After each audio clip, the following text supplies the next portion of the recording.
Hi, and welcome everybody to this presentation, Creativity and Virtual Knowledge Mobilization for the Benefit of Science and Communities, Tools and Initiatives of the Littoral Research Chair.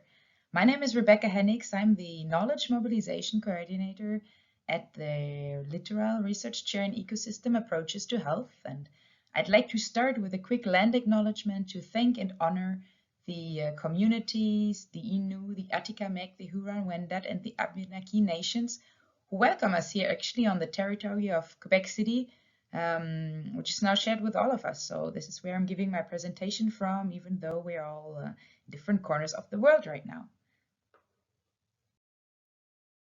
I'd like to start by saying that knowledge mobilization really is a team effort between the members of our chair, as you can see on the right, other researchers, communities, artists, and a variety of partners and collaborators. Today, we want to share our experience of virtual knowledge mobilization. I'm going to present 4 different ways of mobilizing knowledge into action, as well as some of our tools and ideas to engage with Indigenous communities that we developed and used mostly during the last 1.5 COVID years. We hope to stimulate a discussion, inspire others, and learn about your experience with virtual engagement.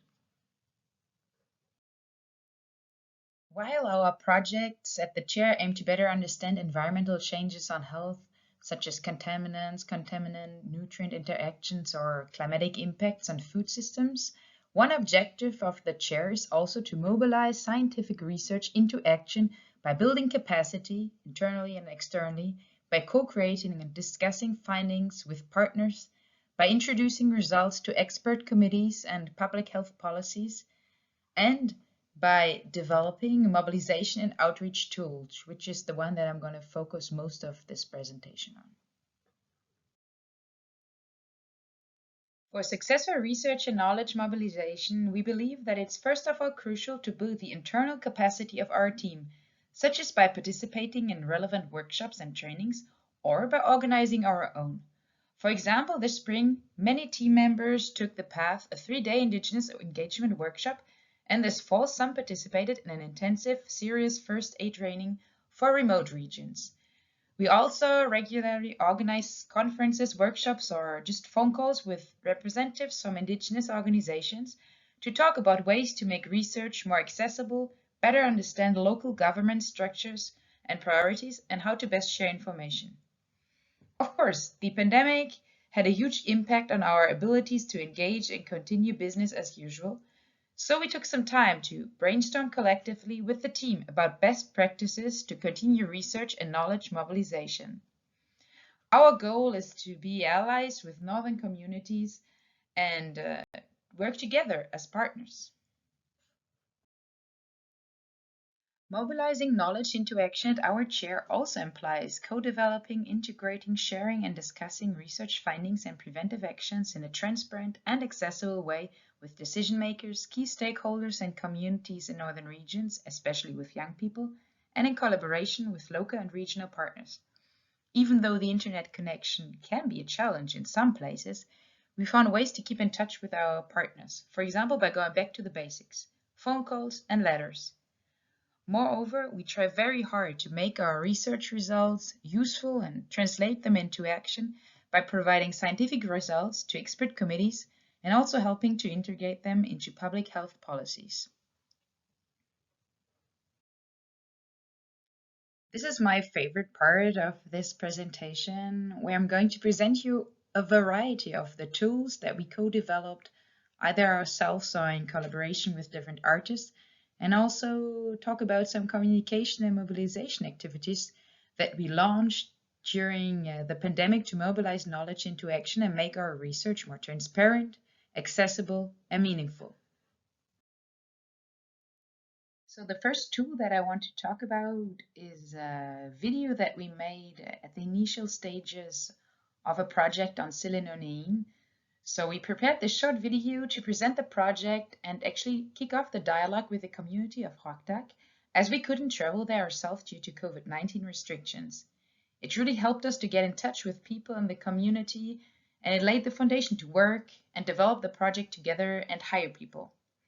So we showed the video to our northern partners and different representatives from regional organizations. and adjusted it multiple times before actually sending it to the community. We also decided not to share it ourselves on their community page, but invited the mayor to share it after having talked to him on the phone. So yeah, this video was made by our team with free software. We decided to use humor, plain language, music, and a playful layout to make sure that we can reach a broad audience and especially young people in the community. And we decided to combine photos, short videos, and mixed it with background narration to tell the story of Selenonin and invite people to come and work with us on this project. I now want to talk about tools that we use during projects, as we believe that it is important to make our work accessible to our colleagues, collaborators, Northern partners, and anyone who may be curious to know more about environmental health research. We decided to start a series of newsletters during the pandemic that we send out 2 or 3 times per year. This is a great opportunity for us to present some of our latest results in a non-academic format, as well as updates on projects and other ongoing or upcoming activities. Another great means of reaching different people is also our Facebook page, where we share short news, updates from team members, publications, and photos. In the next 3 slides, I'm going to talk about a variety of tools that we developed at the end of projects to share and discuss final results. So when you can't present this information in person, it's even more important to make sure your messages are simple and can be understood easily, as we cannot be there to further explain. For the NQN project on exposure of pregnant women to a variety of contaminants, we'd initially planned several regional workshops to return these results, but as they were cancelled, we decided to prepare a visual pamphlet in English and Inuktitut and lay summaries of about a page that we sent to participants, the mayors of each community, and regional organizations.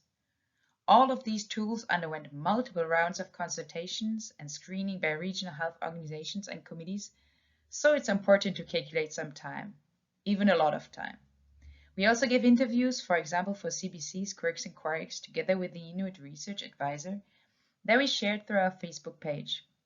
After all, this multi-level approach, which took quite some time, also created quite a buzz, so we hope that it will raise awareness about the issue of contaminants among pregnant women in Nunavik, in the north, and also among decision makers. After asking Inuit partners how they would like information to be presented, we often heard the term fact sheet. For the Bright project, instead of presenting results in person, we made a brochure with individual fact sheets containing results, as well as pictures from the field, sampling areas, and more general information on food webs, contaminants, and nutrients. We made a great effort to use plain language, get rid of scientific jargon, or find alternative ways of saying things. We also used a lot of icons to better visualize information, and we simplified graphs and tables for a non-scientific public. We hope this brochure will be both useful for regional organizations as well as schools. On the right, you can see a second type of fact sheet where we used a similar approach. These fact sheets involve a lot of back and forth of draft versions that we sent to Nunavik partners several times. And of course, translation is absolutely essential, and it also takes a lot of time. So it's better to plan these translations way in advance. This is another end of project tool that I'm really happy to share. It's a comic book in English and Inuktitut that we developed together with an artist and which is based on the 2 fact sheets on the previous slide. We hope this book is informative and fun at the same time and that it can reach a different audience, such as younger people. Finally, at the chair, we also encouraged the development of creative mobilization tools with the Eric Debailly Scholarship for Knowledge Mobilization in Indigenous Health, and we accompany students at Laval University who want to work with a professional illustrator to translate their research results in a more visual format. This is an example of a large poster that we worked on with the winner of the chair's annual scholarship in 2020. It's a beautiful tool for schools, for example, and we learned that this one is already hanging in the northern office of the communities involved in the project. Combining science and art is a successful formula because it allows us to reach a broader audience and build bridges between science and communities. My last example is this beautiful summary here on the right that was created by a visual facilitator during our first Facebook Live panel discussion, including music on ocean health linkages that we organized this June. It's an amazing way to sum up information during an event and share afterwards. So in conclusion, we'd like to invite you to try, to collaborate, to take risks, to be creative, while also taking the time to verify, translate, and consult. Have fun and also stay tuned for other virtual events of our chair to raise awareness about environmental health issues in the North and elsewhere. By the way, all our tools can be found on our website. So thanks for listening, and we hope to discuss with you after this presentation.